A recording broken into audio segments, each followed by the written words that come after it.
Кабалдарга баа берилип, анда ошондо токтолуп кеттик. Биздин азыркы өкмөтүбүздүн кылып аткан иштери Кыргыздын өнүгүүсүнө алып келбей эле, Кыргызды артка тартып тургандыгына ошерден баарыбыз кепил болдук. Эгерде биздин өкмөтүбүз атайын эл үчүн иштеп аткан болсо, Кыргыз элинин өнүгүшү үчүн иштеп жаткан болсо, анда жанагы Баткендеги чек ара маселеси эч эле чечилмек. Анда Солтон Сарыдагы кен казуусун учурун деле токтотмок. Ал ошол жанакы ат башыдагы логистикалык центрди куруу жөнүндө маселе көтөрмөк эмес. Эч эле жер үйдөгү кенди казып алууну токтотуп, ал жердеги мамлекеттин үлүшүн көтөрүп чыкмак. Мына бул маселелердин баары бүгүнкү күндө чечилбей турат. Андан сырткары өзгөчө айтып келе турган бүгүнкү маселе мына ошол Кыргыз үчүн көзгө чыккан жарадай болгон кумтөр маселесин көтөрүп, ошол жердеги кумтөрдөн чыгып аткан байлыктарды Кыргыз элине кайтарып берем деген биздин өзүбүздүн кулунубуз Садыр Жапаровду эч эле камактан чыгарууга жардам бермек. Бул жерде ошол конференцияда ушундай суроо пайда болду. Эгерде бийлигибиз эл менен иштегиси келсе, сүйлөшкүсү келсе, ушундай митингдерди өздөрү келип уюштуруп, ушул жерде менин ордумда өкмөттүн башчысы, президентибиз бул ушерде айтып турмакта, мондай болуп атат, урматтуу туугандар. Маселе мындай турат, ошону чечип коебуз деп. Мына ошол жерде конференцияда ошондой чечим кабыл алдык. Биз бул жерде жеке Садыр эмес, жалпы Кыргызстандын тагдырын чече турган конституциялык реформаны өткөрүшүбүз керек. Эгерде конституциялык реформа өткөрүү менен элдин бийлигин элдин байлыгын элге кайтарып бере алсак, анда Садырдын маселеси өзүнөн өзү чечилип кала турган десе болчу. Анткени себеби эл бийликти көзөмөлдөп алат эле. Андай мүмкүнчүлүк бүгүн жок болуп турат.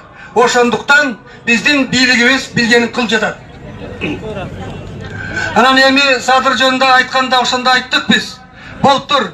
Садыр менен кошо камалган канча ондогон саясий күнөөлөрдүн бардыгы бошоп чыкты Атамбаев учурундагы. Атамбаевтан калган жалгыз Садыр Жапаров калды түрмөдө. А маселеси эмнеде? Эгерде чындап эле бийлигибиз эл менен сүйлөшкүсү келсе, эсептешкиси келсе, анда эмне үчүн баарына берген мунапысты Садыр Жапаровго колдонбойт? Кеп ушунда турат. Эмне үчүн президент Садыр Жапаров өз сурап аткан райымды берип койбойт? Биз андан башка нерсе талап кылган жокпуз. Анан экинчи чоң талабыбыз болуп атат, бул ошол конституциялык реформаны жасоону. Бүгүн жасабасак, эртең кеч болуп калат. Үчүнчүсү мына ушулардын баарын жасабай аткарбай аткан азыркы өкмөтүбүз кетсин деп биз президентибиз Сооронбай Шариповичке сунуш киргиздик. Аны кетирип, анын ордуна техникалык өкмөттү киргизбесе, биз мындан кийинки боло турган шайлоо мындан да оор нерселерди алып келе турган болуп турат Кыргызстанга. Биздин келечек ушул жерде карап турат. Ошондуктан бардыгыңыздарды, урматтуу туугандар, ынтымакка чакырам, сабырдуулукка чакырам. Дагы бир жолу ушул жерде жалпы митингдин атынан биз президенттен салап калалы. Садыр Жапаровду мыйзамдын негизинде мунапысты райым берүүнү колдонуу менен өзү чечип беришsin. Садыр Жапаровга! Садыр Жапаровга! Садыр Жапаровга! Урматтуу ак журт, жыйынга келген эр азаматтар, патриоттор, биз мыйзамдуулукту, ынтымакты, биримдикти сактайлы, урматтуу туугандар. Тигинтели, ментели деген чакырыктарга албандайлы. Урматтуу туугандар, бизге биримдик гана керек, бизге тынчтык гана керек. Баарынан бийик ушуну коебуздар, урматтуу туугандар. Чагымчылдык сөздөргө жол жок. Садыр Жапаровга! Садыр Жапаровга! Садыр Жапаровга! Рахмат. Урматтуу мекендештер, биздин Кыргыздын дагы бир чыган кызы Венера Касымова, жаш саясатчылардын атынан. Саламатсыздарбы, Кыргызымдын жигиттери, Манастын урпактары. Бүгүнкү кайдыгер эмес болуп келгениңиздерге чексиз шүгүр. Баарыбыз акыйкат үчүн келдик. Бир Жапаров үчүн келдим деп мен айта албайм. Мен акыйкат үчүн келдим. Бирок акыйкат через Жапаров болуп Эгерде акыйкат ордогон болсо, Жапаров өзү эле акталып чыгат. Сапарали чек ара боюнча камалып турат. Өзүңүздөр көрүп мына алдындагы камалып турат. Бул да кыргыздын жигити. Садыр Жапаровтан калбайт. Ошон үчүн Садыр Жапаровго дагы, Сапаралиге дагы биз боштондук кылып беришин сураналы.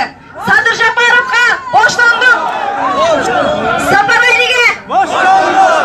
Биз билбеген дагы канчалаган кыргыздын жигиттери акыйкатты издеп камалып жатат. Азыр соттолуп жатат.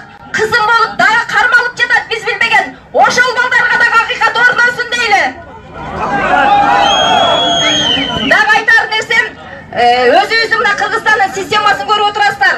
Келген президентти иштетпей, элге дагы угуздурбай, ортодогу 120 аты булгангандар бар жок нерсени кылып отурат. 2005-жылы да, 2010-жылы да ушулар аткарган бүт нерсени. Бирок ошол мезгилдеги президенттер өзүнүн укугун, өзүнүн ишин аткара албай кетти. Азыр эл президент менен, урматтуу президент Сооронбай Шарипович, эл сизди угуп, сизге келди. Эл сиз менен экенин унутпаңыз. Ошон үчүн жаныңыздардагы 120 багыл сизге кыяматты кылып жаткан иштеген адамдарыңыздарды тандап алсаңыз, жоопко тартсаңыз, акыйкатты орнотосуз деген үмүттөмүн. Бүгүн эч жака таркабайлы, урматтуулар. Баарыбыз акыйкатчылыкты ушу жерде дакаса туруп колдоп берели. Рахмат, урматтуу туугандар. Азыр Базар Коргондон келген Надиров деген жигитке сөз беребиз. Надиров деген жигитке. Андан кийин даярданып турсун Үсөн Калмаматов. Урматтуу мекендештер, урматтуу Садыр Жапаровду колдоочулар жана мекенчилдер. Мен ушул мекенчил партиясынын активдүү катышуучуларынын биримин. Бүгүн ушунчалык элдин топтонгонуна аябай кубанып турамын. Мен өткөндө Горький площадында да айттым элем. Армениянын президентин камактан эли 3 күн көчөдө толкуп туруп, тополоң кылбай, өздөрүнүн ырын-ырдап, эч жака баспастан кылкылдап туруп, бийликке сүрүн көрсөтүп, премьерликке, андан кийин мына президенттикке алып келип койду. Биздин Садыр керек болсо Пашиняндан да жогору турган жигит. 2012-жылы айткан эле сот реформасы деп. Ошондо көпчүлүгү эсиңде бар. Ишти жаап керек болсо Садыр Жапаровду ак үйгө киргизбей коюшка аракет кылышкан. Ошол уланып келе жатат. Элдин ырыскысын айтып койгондугу үчүн отурат. Элине күйгөндүгү үчүн отурат. Садыр Жапаровдун тарткан азабы мындай алып караганда мусулманчылыкта пайгамбарларга берилген азап болду. Эч ким баласынан айрылбасын. Ата-эне өлмөк мурас.